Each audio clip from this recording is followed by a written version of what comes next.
उसका पतन संभव है। एक मूर्तिकार बड़ी अच्छी मूर्ति बनाया करता था। एक दिन किसी ज्योतिषी से उसने हाथ दिखाया। ज्योतिषी जी ने कहा कि 1 महीने के भीतर तेरी फला तारीख को मृत्यु हो जाएगी। अब जिसकी मृत्यु का समाचार पहले ही मिल जाए वो तो उसी दिन मर जाता है। अब वो सूखने लगा, स्थिति बड़ी विचित्र हुई। किसी ने पूछा, महाराज ऐसे कैसे सूख रहे हो? बोले मेरी तो मौत होने वाली है, यमराज लेने आएंगे। बोले तू तो मूर्तिकार है, तेरी जैसी मूर्ति बना। उसने क्या किया, हूबहूब अपने जैसी 8 मूर्तियां बनाई। और जो मरने का दिन था ना, उस दिन 4 मूर्तियां इधर खड़ी कर ली और 4 मूर्तियां इधर खड़ी कर ली और बीच में आप खड़ा हो गया मूर्ति की तरह। अब यम के दूत आए। यम के दूतों ने देखा एक जैसे 9, किसको ले जाएं? अब इसमें असली कौन है, नकली कौन है, क्या पता। यमलोक में जाकर के पुनः भगवान से कहा, बोले महाराज आपने ब्रह्मा जी एक जैसे 9 लोग बना दिए, किसको लेकर के आए? नहीं भाई मैंने 9 नहीं बनाए, मैंने एक ही बनाया है। पहली बार यमलोक में यमराज के दूत वापस लौट करके गए। भगवान से कहा, भगवान ने कहा भाई मैंने तो 9 एक जैसे नहीं बनाए। और तुरंत आए। भगवान ने आकर के देखा तो 9 के 9 एक जैसे। धर्मराज कहने लगा, महाराज देखो तो सही, ये तो 9 के 9 एक जैसे हैं, किसको लेकर के जाएं? यम के दूत भी खड़े हैं। भगवान समझ गए ये किसी मूर्तिकार का घर है। भगवान कहने लगे, वाह रे वाह, वास्तव में कितना अच्छा मूर्तिकार है, ऐसी कला तो हमने आज तक नहीं देखी, और ऐसा महान कलाकार। अब क्या करें, अगर वो सामने होता तो मेरा मन है, चाहे मैं भले ही भगवान हूं, पर मेरा मन है उसके चरणों को छू, पहले तो उसके पैरों को छू के उसकी पूजा करूं, मेरा ऐसा मन होता है, क्योंकि मैंने तो जीवन में ऐसा कोई मूर्तिकार देखा ही नहीं। और बीच में से जैसे ही उसने प्रशंसा सुनी, तुरंत बाहर निकला, बोले ये रहा महाराज। भगवान बोले मूर्तिकार इसको पकड़ के ले जाओ, ये है असली। यमराज पकड़ के ले गए। अगर प्रशंसा सुन के प्रसन्न नहीं होता तो शायद वो मरने वाला मुहूर्त टल भी जाता। नारद जी ने प्रशंसा सुनी, बस एकदम पतन की ओर अग्रसर हो गए। भगवान शंकर के पास कैलाश में पहुंचे। बहुत दिनों में दिखाई दिए हो। अरे बोले महाराज, आपने कोई मेरी बात नहीं सुनी क्या? भगवान शंकर बोले मैंने तो नहीं सुनी। अरे बोले मैं हिमालय की उस गुफा में तपस्या कर रहा था तो मैंने कामदेव को जीत लिया महाराज। भगवान शंकर बोले वाह नारद वाह, जो रामचरित्र गाते थे वो काम चरित्र गाने लगे। अब समझ लो पतन होना नहीं सकता है। पर एक बात जरूर है नारद, ये बात जो तुमने मेरे से कही है ना, ये विष्णु से जाकर के मत कहना, नहीं ज्यादा अच्छी बात नहीं है। ये प्रशंसा भगवान विष्णु से मत करना। बोले नहीं करूंगा महाराज।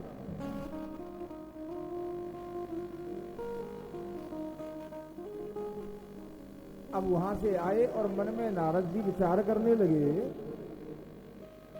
बोले भाई एक बात समझ में नहीं आती, भगवान शंकर ने मुझसे मना क्यों किया? भगवान शंकर भी, इसका मतलब यह है कि भगवान शंकर भी हमसे चिढ़ने लगे। भला हमारी भलाई, हमने कामदेव जीत लिया और विष्णु भगवान तो मेरे अत्यंत प्रिय हैं, उनको ये बात नहीं बताऊं? तो जानबूझ के वैकुंठ में गए भगवान विष्णु के पास। अब भगवान विष्णु ने आप विशेष कर से, आइए नारद आइए। जैसे ही नारद जी को बुलाया, भगवान विष्णु कहने लगे बहुत दिनों में दिखाई पड़े हो नारद जी। हाँ बोले महाराज, हिमगिर की एक गुफा में तपस्या कर रहा था, कामदेव आया मेरी तपस्या में विघ्न डालने को, लेकिन महाराज कामदेव मेरी तपस्या में विघ्न नहीं डाल पाया। मेरी तपस्या में विघ्न नहीं डाल सका कामदेव। भगवान विष्णु बोले वाह नारद वाह, जिसकी कृपा से तुमने काम जीता वो सब भूल गए। भगवान विष्णु बोले नारद, तुम तो बहुत बड़े संत के मन में होता है जिसके मन में ज्ञान और वैराग्य नहीं होते। सोनी मोनी मोह हो न जाके, सोनी मोनी मोह हो ये मनोभव पीरा।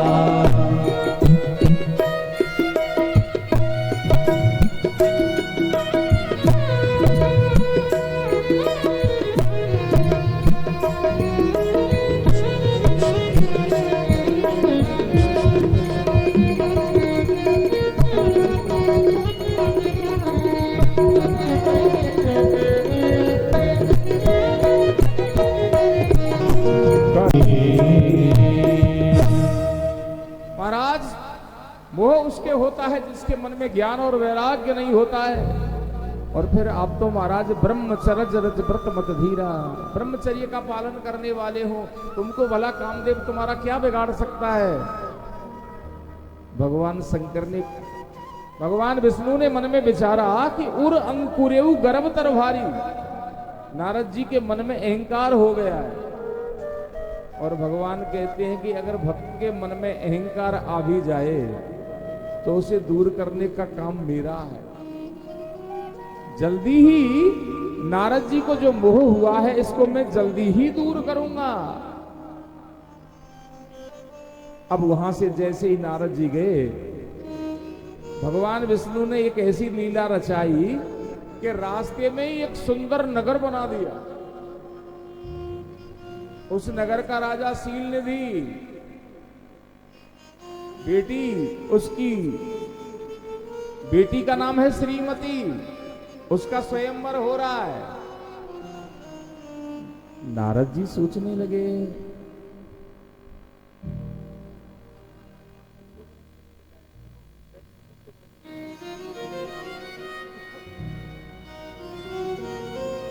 जैसे ही उन्होंने नगर को देखा, नारद जी सोचने लगे यहां पहले तो हमने कोई नगर देखा नहीं, ये अचानक कहां से आ गया ये नगर। पर भगवान शिव की माया से भ्रमित हो रहे हैं नारद जी। तुरंत पहुंच गए यहाँ का राजा, बोले महाराज शील निधि यहाँ के राजा हैं, किसी ने बताया, और उनकी बेटी श्रीमती का यहाँ महाराज स्वयंवर हो रहा है। ठीक है महाराज। नारद जी वहां पहुंचे, राजा ने प्रणाम किया, बुलाया,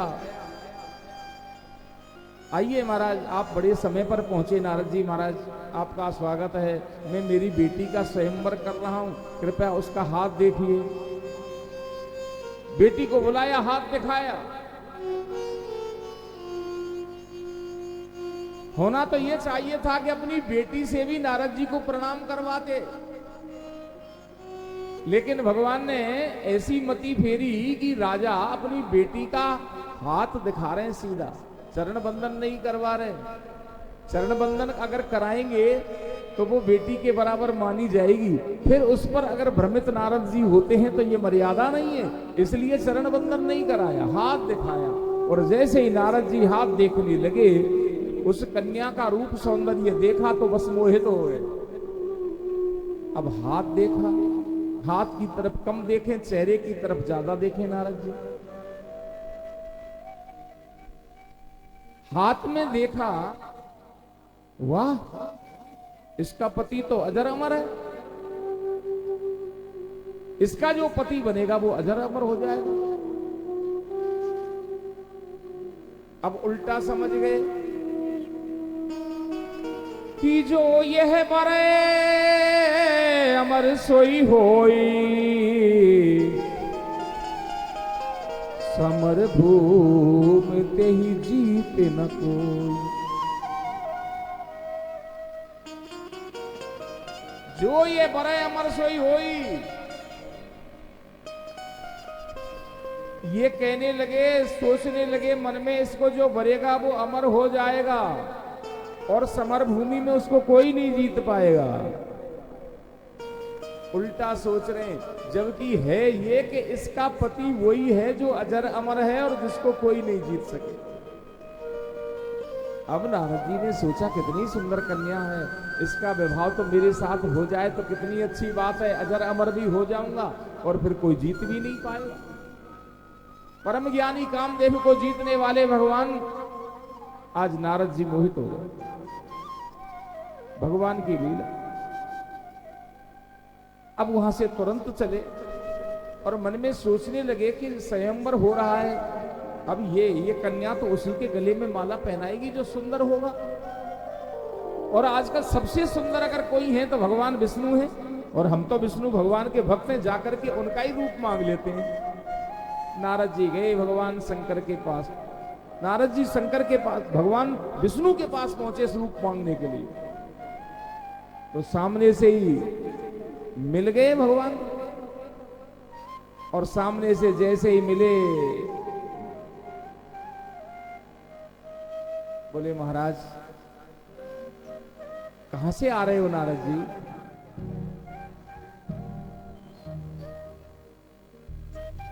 कहां से आ रहे हो नारद जी? सारी बात बताई। बोले महाराज मैं विवाह करना चाहता हूं। हे हरि आप मुझे अपना रूप दे दो, जिससे कि वो राजकुमारी मेरे गले में माला डाल दे।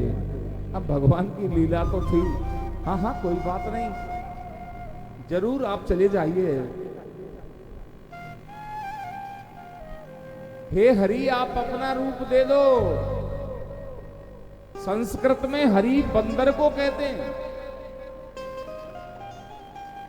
हरि भगवान को भी कहते हैं, हरि बंदर को भी कहते हैं। तो भगवान ने क्या किया? बोले ठीक है, नारद जी को बंदर का रूप दे दिया और नारद जी गए स्वयंवर में और जाकर के आगे वाली लाइन में ही बैठ गए। सबसे पहले मुझे ही देखेगी और मुझे देखेगी तो फिर आगे काहे को जाएगी, सबसे सुंदर तो हम ही है ना।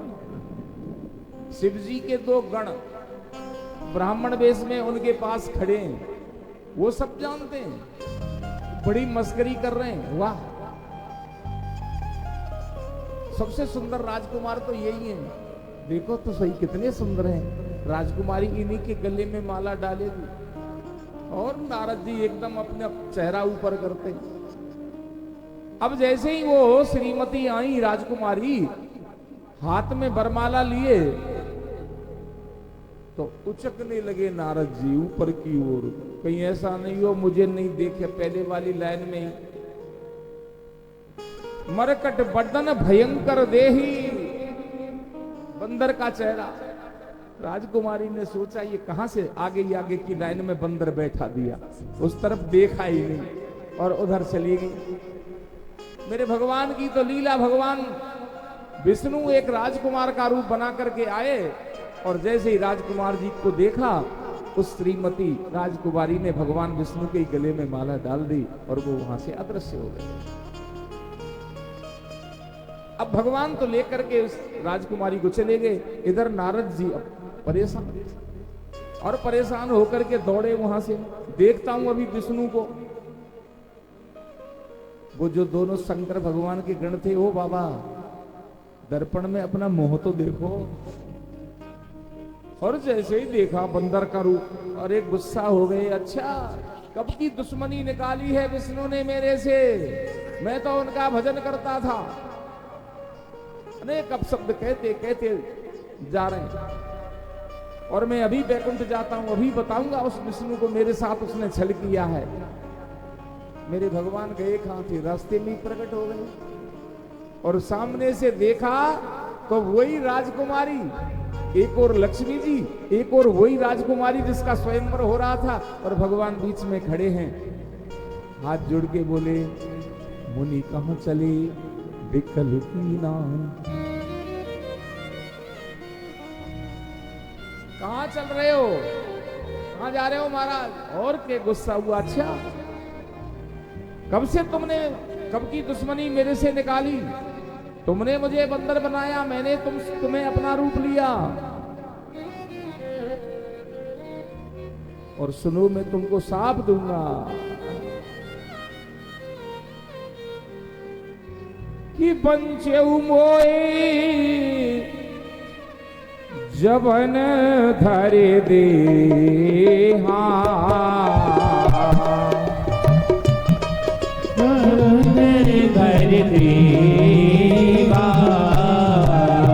सोई तन धरहु साप मम एहा, सोई तन धरहु साधो मन सेवा,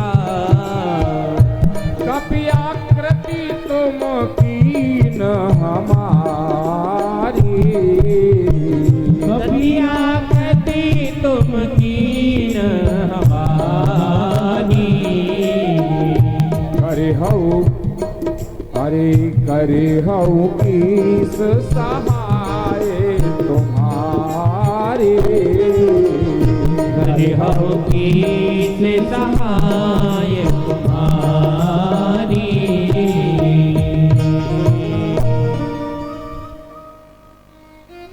महाराज अभी तुमको साप देता हूं, जिस देही के लिए तुमने मेरे से ये छल किया है, कपट किया है, तुमको भी मनुष्य बनना पड़ेगा। पहला मेरा साप तुमको भगवान विष्णु को देने लगे। और सुनो, तुमने जिस रूप से मुझे ठगा ना, बंदर का रूप, बंदर ही तुम्हारी सहायता करेंगे। मम उपकार कीन तुम भारी, नार बिरह तुम हो दुखारी। और जैसे तुमने मुझे स्त्री के वियोग में दुखी किया है ना, मेरी शादी नहीं होने दी, तीसरा साप ये देता हूं कि तुम भी अपनी स्त्री के वियोग में बन बन में घूमते फिरोगे। भगवान विष्णु बोले ठीक है महाराज, आपके तीनों साप मुझे स्वीकार हैं। अब साप स्वीकार करके मेरे भगवान ने अपनी माया हाथ फेरा और माया हटा डाली, और जैसे ही माया हटी तो ना वहां कोई राजकुमारी, ना वहां लक्ष्मी जी, भगवान विष्णु खड़े हैं और भक्त नारद खड़े हैं। नारद ने हाथ जोड़ के कहा महाराज ये क्या हो गया, मैं तो समझ में नहीं आया, मैंने तो आपको साप दे डाले। महाराज मेरे ये साप सब झूठे हो जाएं, क्षमा करें महाराज। भगवान बोले ये सब मेरी इच्छा से ही हुआ है नारद, मेरी इच्छा थी, मुझे मानव बनना है और बंदर भालुओं से मुझे मित्रता करनी है, वही मेरी सहायता करेंगे, और फिर नार विरह में भी मुझे घूमना ही है, क्योंकि दुष्ट रावण अगर मेरी प्रिया सीता का हरण नहीं करके ले जाएगा तो मैं उस दुष्ट को मारूंगा कैसे। इसलिए नारद आप चिंतित मत हो, मेरी ही इच्छा से ये सब कुछ हुआ है। अब महाराज क्या करना चाहिए, मैं तो परेशान हूं। भगवान मैंने आपका बहुत बड़ा अपराध किया, अब क्या करूं, मुझे कैसे शांति मिले महाराज। जैसे ही उधर से जा रहे हैं दोनों शिव जी के गण आ गए, उनको भी राक्षस होने का शाप दे दिया। महाराज किसी भी प्रकार से हमारी मुक्ति कैसे हो। बोले तुम दोनों रावण कुंभकर्ण बनोगे, भगवान के हाथ से तुम्हारी मुक्ति होगी। अब कहां जाऊं, कहां शांति मिले। भगवान विष्णु ने कहा शृणुत्वं नारद मुने सदुपायं सुखप्रदं सर्व पापापहर्तारं भुक्ति मुक्ति प्रदं सदा त्यक्त्वा स्वसंशयं सर्वं गायन शंकर सद्यसा सतनाम शिव स्तोत्रम सदा अन्यन्नमतिर्जपः।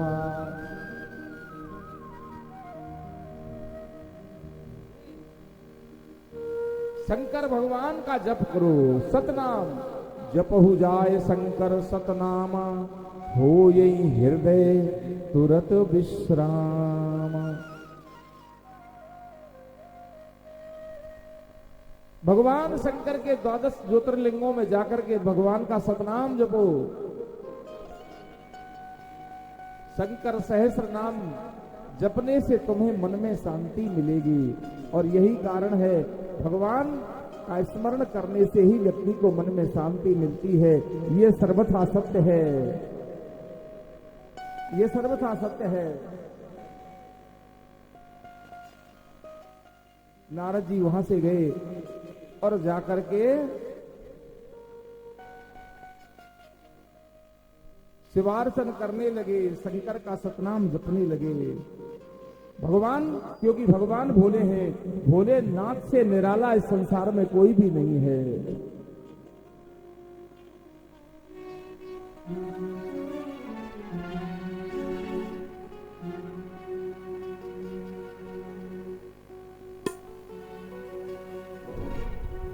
भोलेनाथ से निराला कोई और नहीं, भोलेनाथ से निराला कोई और नहीं, भोलेनाथ से निराला कोई और नहीं। तेरी बिगड़ी बनाने वाला और नहीं, तेरी बिगड़ी बनाने वाला और नहीं, भोलेनाथ से निराला कोई और नहीं, शंकरनाथ से निराला कोई और नहीं। हरि बोल।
कष्ट मिटाया, मुझको भगवान क्यों बिसराया, तुमने जग का कष्ट मिटाया, तुमने भगवान क्यों बिसराया, मेरा सहारा भी कोई नहीं, तेरा सहारा कोई नहीं, कौन से निराला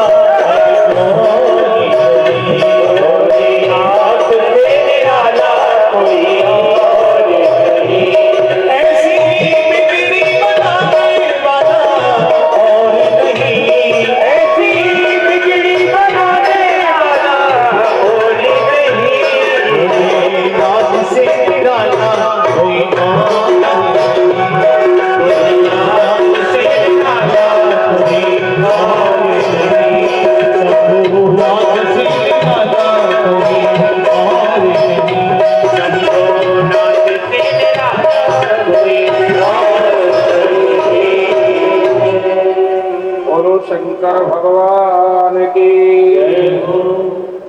हर हर महादेव। सतरो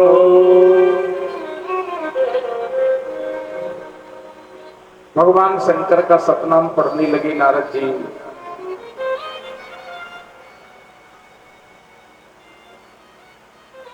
भगवान शंकर की जो पूजा है, कमल, बिल्व पत्र, सतपत्र, शंखमुखी, इनके द्वारा यदि भगवान की पूजा की जाती है, भगवान शंकर की, तो उसका बहुत ज्यादा फल मिलता है। इसकी पूजा करने से समस्त पाप नष्ट हो जाते हैं।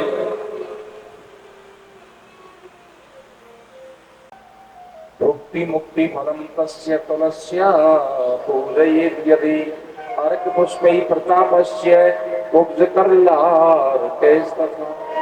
कई लोग कहते हैं कि भगवान शंकर की तुलसी से पूजा नहीं करनी चाहिए। शिव पुराण में नहीं लिखा। शिव पुराण कहता है कि तुलसी से भी भगवान शंकर की पूजा की जा सकती है और करनी चाहिए, कोई बड़ी बात नहीं है। तुलसी पत्र से पूजन करने के बाद भोग और मोक्ष दोनों मिलते हैं। भोग जो कलार और आंख के जो फूल हैं, उनसे पूजा करने पे आदमी का यश बढ़ता है। भगवान शंकर उसका यश बढ़ा देते हैं। बिल्व पत्रों से जो 3 दल जिसमें आते हैं, उसे बेलपत्र बोलते हैं। बेलपत्र का पेड़ इधर भी खड़ा है पीछे, और भगवान शंकर की पूजा बिल्व पत्र से श्रेष्ठ मानी जाती है। सभी कामनाएं पूरी होती हैं। हार श्रृंगार के पुष्प से अगर पूजा की जाती है तो सुख संपदा बढ़ती है।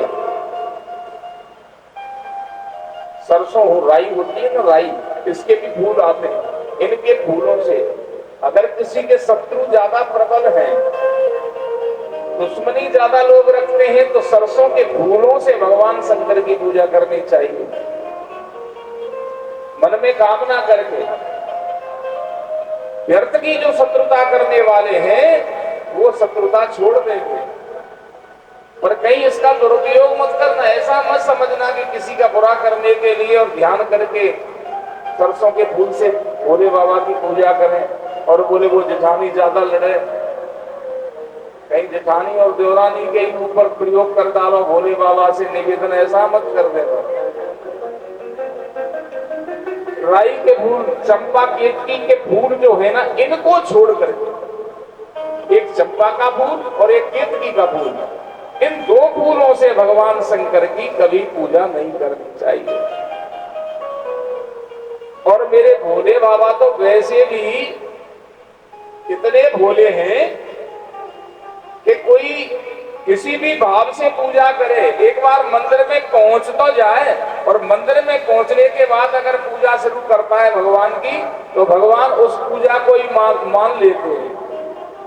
एक भक्त आया, पूजा करने के लिए जल का लोटा, पुष्प, और ऊपर भगवान भोलेनाथ के मंदिर में ऊपर क्या लगा होता है? घंटा लगा होता है। वो घंटा बजाया, और घंटा काय का होता है? पीतल का। घंटा गाय का होता है, पता है पीतल का भाव कितना है। और मंदिर में इधर उधर देखा तो कोई दिखाई दिया नहीं। उसने सोचा बड़ा अच्छा मौका है, भोले बाबा की पूजा करो और ये घंटा ले चलो, बड़ा ही अच्छी कीमत में बिकेगा। ये वक्त एक शिव का चला, शिव को मनाने के लिए भक्त एक शिव का चला, शिव को मनाने के लिए भक्त एक शिव का चला, शिव को मनाने के लिए भक्त एक शिव का चला।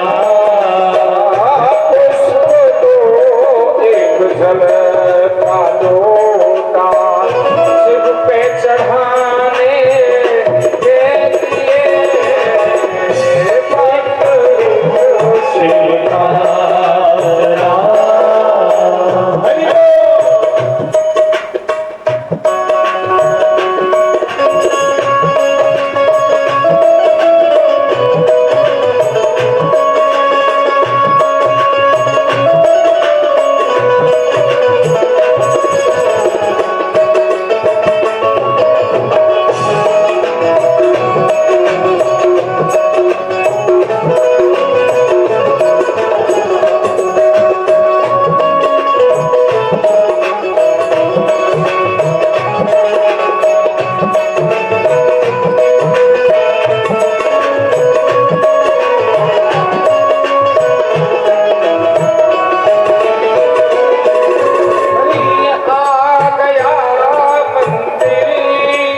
ऐसे तो शिवलिंग जो बना है ना उसी के ऊपर चढ़ गया और ऊपर चढ़ के घंटा उतारने लगा।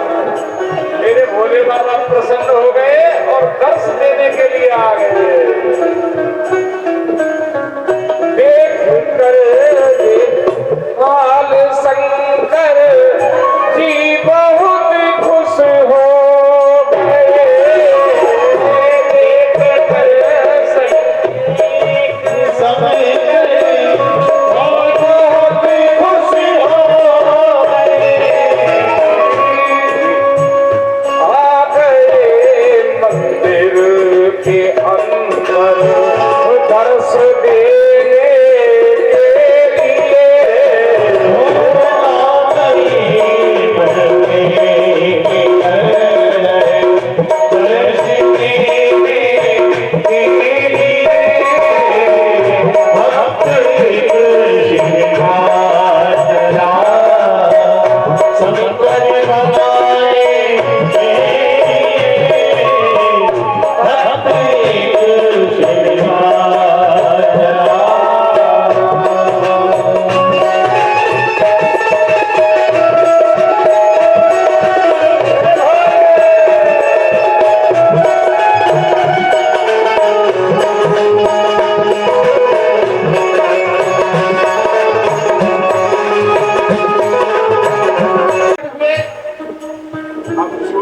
समझा कि कोई ना कोई आगे आए और अब मुझे भागना चाहिए। और जैसे ही भागने लगा भोले बाबा ने पकड़ा, नहीं नहीं क्या कह रहा है भाई। देख कर शंकर ने समझा यहाँ कोई नर आ गया। यहाँ को बर शंकर को समझा यहाँ कोई नर आ गया। देख कर शंकर को समझा यहाँ कोई नर आ गया। हो गया तैयार फिर वो भाग जाने के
जयकारे में कंजूसी नहीं होनी चाहिए। अभी तो दूसरा ही दिन है।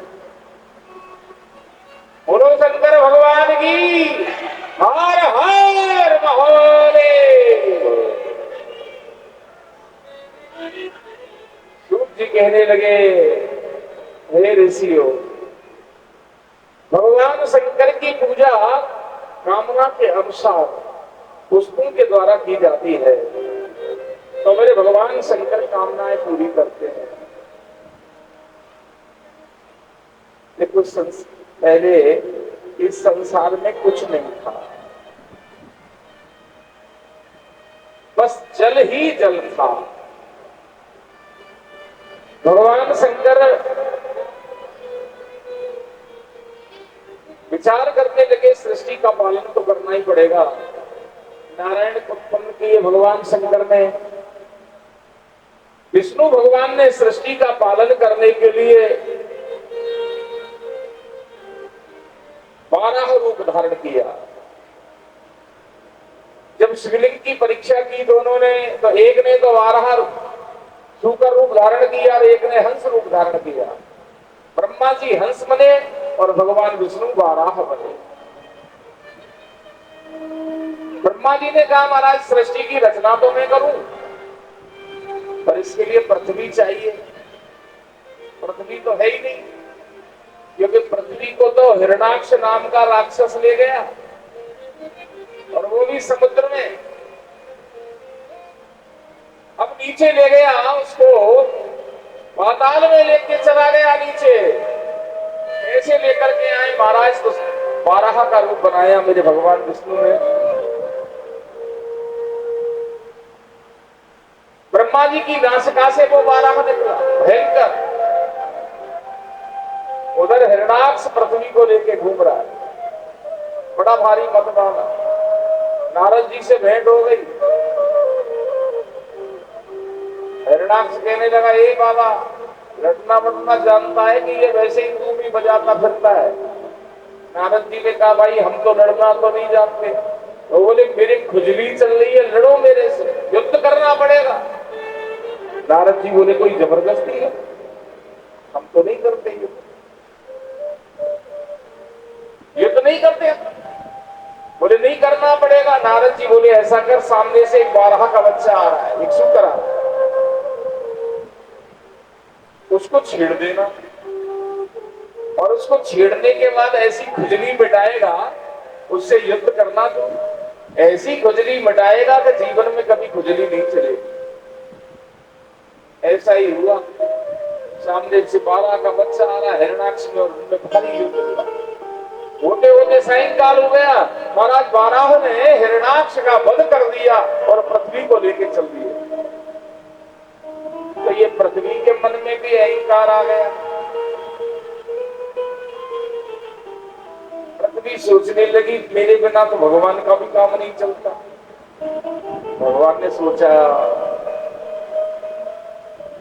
सोचा कि अब का क्या करना चाहिए, इसका अहंकार तो दूर करना चाहिए।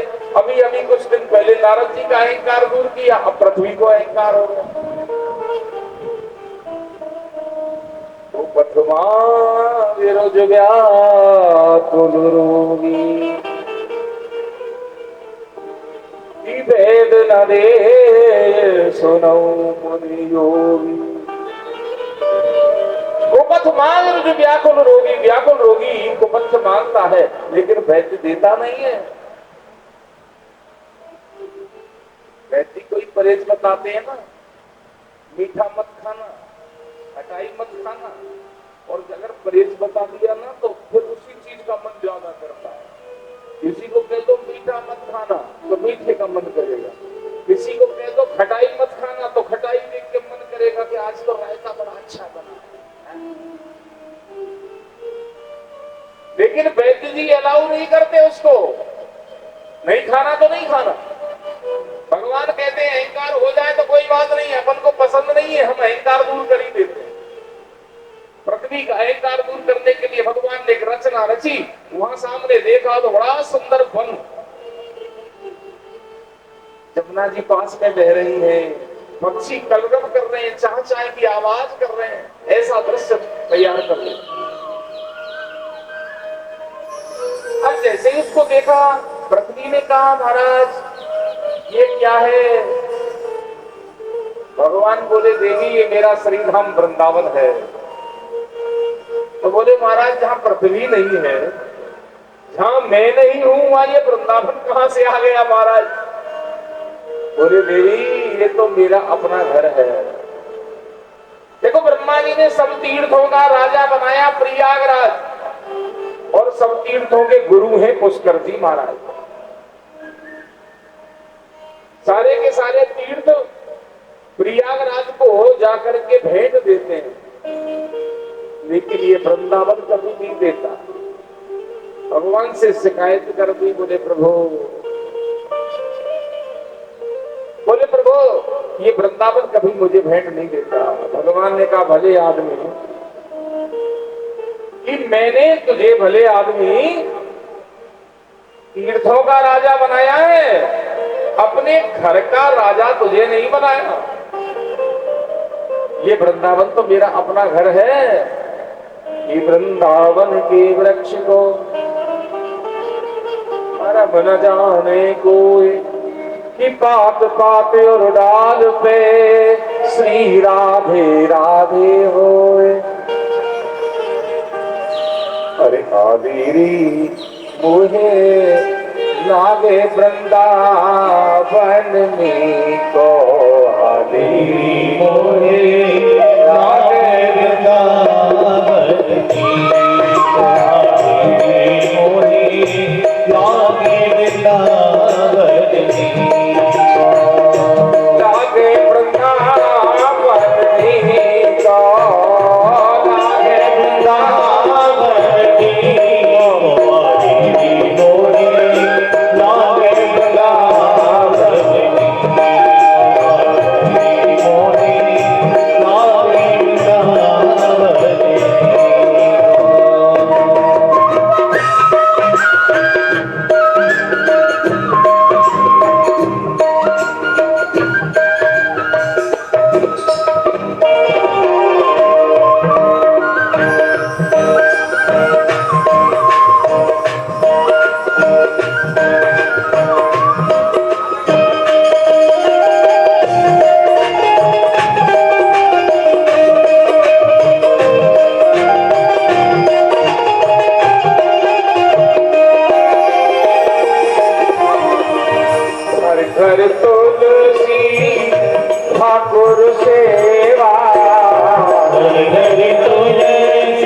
तूने तो जीवन से